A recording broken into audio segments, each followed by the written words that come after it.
Banyo, taburam bahaklitan, tan syami ni ay gijingyalo, ipenjam hati jingwa.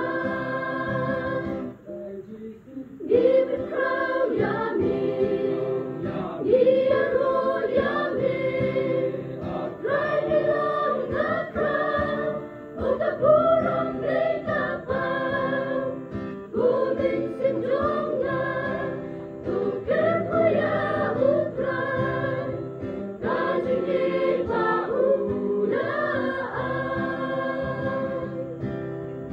Atray nila sumaryani nilayanan, limbag itingyane partiray raydam, toyarapang yengsan, magmitray babagulong nasin, kanyadanan kijingma.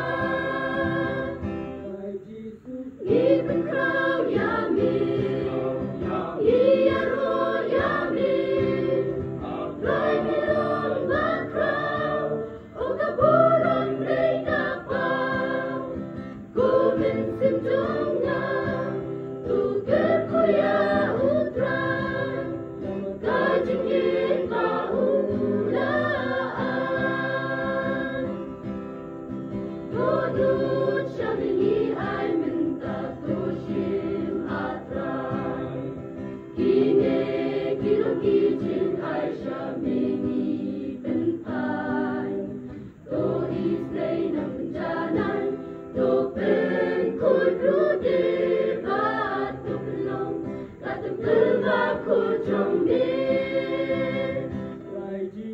Given crown yami, yaro yami, riding on the crown, o kaburang rekapau, gumin sinjongga, tuker kuya utran, kajing